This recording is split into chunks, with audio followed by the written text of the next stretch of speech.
नमस्कार दोस्तों। जैसा कि पिछली वीडियो में आपने देखा होगा, हिंदी का फर्स्ट लेक्चर आपने अटेम्प्ट किया होगा, देखा होगा। आई होप आपको पसंद आया होगा।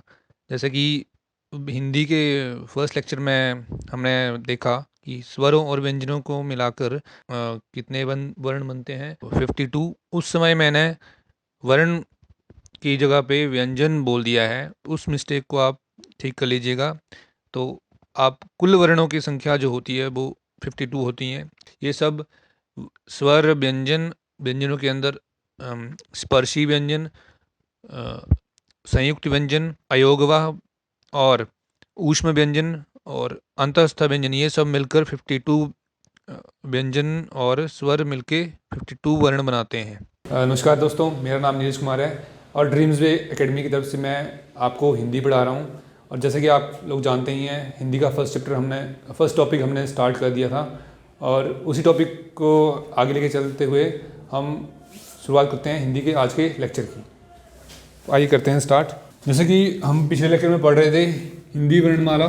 हिंदी वर्णमाला में क्या क्या पढ़ लिया था हमने कि इसको दो भागों में डिवाइड किए गए, पहला स्वर और दूसरा व्यंजन। स्वर के बारे में हमने पढ़ लिया था, ये कितने होते हैं, 11 स्वर होते हैं और इसके साथ 2 अयोगवाह होते हैं। इन सभी की टोटल नंबर्स की बात करूँ तो ये 13 स्वर 13 स्वर बनते हैं। स्वरों की बात हमने कर ली थी, आज करते हैं व्यंजनों की टॉपिक में। अच्छा, व्यंजनों के बारे में थोड़ा बहुत बता देता हूँ। व्यंजन क्या होते हैं? व्यंजन वर्णमाला के वो अंग हैं जो स्वतंत्र रूप से किसी शब्द में नहीं बोले जाते, या फिर हम ऐसे बोलें, इनका प्रयोग अक्सर स्वरों के साथ होता है। और जैसे हम स्वर इनके साथ व्यंजनों के साथ जोड़ते हैं तो ये उस स्वर की ध्वनि देते हैं जो स्वर वहाँ पर प्रयोग किया गया है। जैसे कि मान लो राम, एग्जाम्पल के तो पहले देते हैं राम, या फिर मोहन किसी का नाम ले लेते हैं।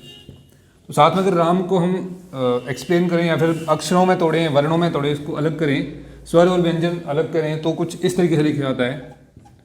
र व्यंजन का यूज हुआ है यहाँ पे, और साथ में स्वर, किस स्वर की आवाज़ आ रही है, वो है आपका आ।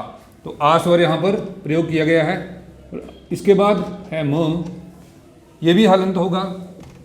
पहला व्यंजन था वो भी हलंत था आपका, दूसरा इसमें इसके साथ जुड़ा है वो व्यंजन है आ, जो इसकी आवाज़ दे रहा है, राम। आगे है म, तो म भी हलंत होगा। म इसलिए हलंत होगा क्योंकि इसके साथ कोई व्यंजन लगा है जिस व्यंजन के साथ इसकी आवाज़ बोली जा रही है, जैसे है ये अ। तो इस तरह से आप देख सकते हैं कि व्यंजन, कोई भी व्यंजन है वो अकेला किस नहीं करता है, कोई ना कोई स्वर उसके साथ जुड़ा रहता है। जैसे अभी बात करें मोहन की, मोहन के साथ पहला व्यंजन है म, इसके साथ इसकी कौन से स्वर का प्रयोग हुआ है, वो है आपका ओ। जिस स्वर की साउंड आ रही है, जिस स्वर का यहाँ पे यूज हुआ है या प्रयोग किया गया है, वहीं पर उसी स्वर की आवाज़ आएगी जो यहाँ पर दिया गया है साथ में। और आगे है ह, ये दोनों हलंत होंगे, साथ में इसके जुड़ा होगा अ, और साथ में बचा है न भी हलंत होगा, और इसके साथ अ की आवाज़ आ रही होगी, अ स्वर की आवाज़ आ रही होगी। इसी प्रकार से जो भी ये व्यंजन है ये स्वरों के साथ चलते हैं। जैसे कि भी आगे चलते हैं, इसके टाइप्स के बारे में देख लेते हैं। इसके टाइप्स के बारे में बात करें तो पहले आते हैं इसमें स्पर्श व्यंजन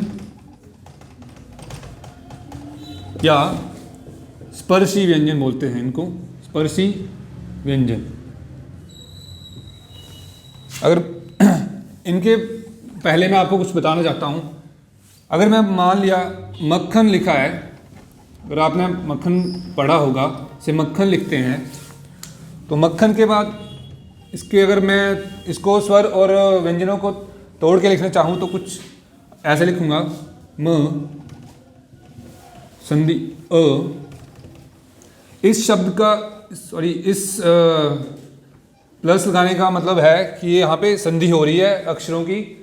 और साथ ही साथ आगे देखते हैं कि आगे कौन सा स्वर व्यंजन यूज हुआ है या व्यंजन का प्रयोग हुआ है, वो है आपका क। यहाँ पे साथ साथ यहाँ पे आधा रूप क्यों लिया गया, क्योंकि यहाँ पे हलंत है ये। और इसके बाद सीधे इसके बाद ख आ गया है, ख व्यंजन आ गया है, ख व्यंजन भी हलंत होगा यहाँ पे। इस साथ जो आवाज़ आ रही है वो अ की है। और इसके बाद है न के साथ भी आवाज़ अ स्वर की आ रही है। तो ये मक्खन कुछ इस तरीके से बना है। चलो ये तो होगी आपको बताने के बाद। अब आगे आते हैं स्पर्श व्यंजन के बारे में बात कर रहे थे हम।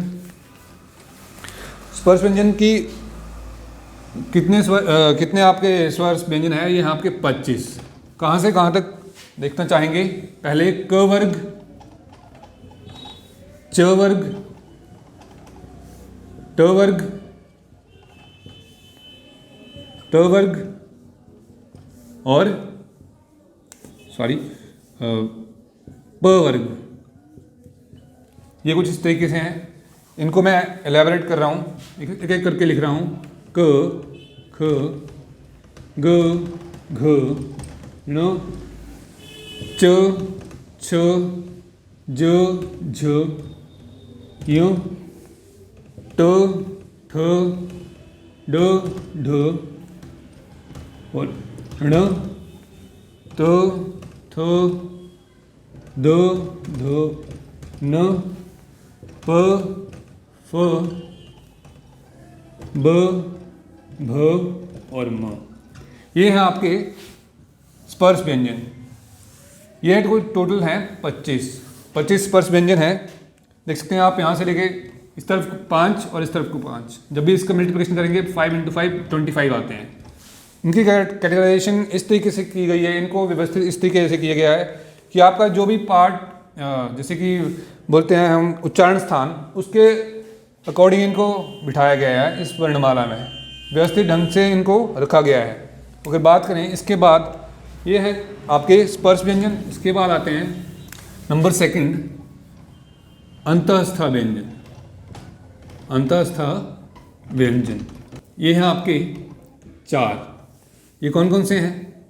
य, र, ल और व। ये कुल इनकी संख्या कुल 4 है। और इसके बाद आते हैं ऊष्म व्यंजन। ऊष्म व्यंजन या इनको बोलते हैं संघर्षी व्यंजन। ये हैं आपके श, स, स और ह। ये आपके 4 हैं, ये भी 4 हैं। इसके बाद अगर बात करूं चौथे नंबर पे, तो आते हैं संयुक्त व्यंजन। संयुक्त व्यंजन, संयुक्त व्यंजनों का नाम संयुक्त क्यों दिया गया है? जैसे कि हम जानते हैं कि संयुक्त व्यंजन दो व्यंजनों के साथ जुड़ के मिले होते हैं। यह आपको बताता हूँ कौन कौन से हैं। जैसे है एक क्ष, त्र, ज्ञ और एक और आता है वो है आपका श्र। ये संयुक्त व्यंजन इसलिए है क्योंकि साथ में इनके दो व्यंजनों का प्रयोग हुआ होता है। ये कुछ इस तरीके से बनते हैं। क ये हलंत होगा, श और अ, क्ष। त्र की बात करूं, पहले तो आएगा, ये हलंत होगा, फिर र आएगा, फिर अ, ये भी हलंत होगा, ये भी हलंत। आगे है ज्य। इसको ज्य कई लोग बोलते हैं और कई लोग बोलते हैं ज्ञ। तो ये याद रखिएगा, ज्ञ या फिर जो भी बोल सकते हो आप। ये कुछ इस तरीके से बनता है, ज, य और साथ में अ। यहाँ पर श्र कई बार आपने देखा होगा कि श कई जगह पे ऐसे लिखा होगा श।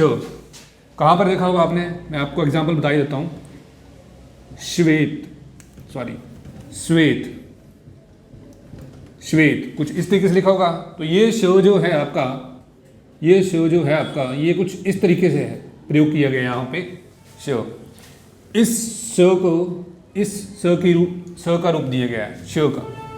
तो ये कुछ इस तरीके से हैं, श, हलंत, र और अ।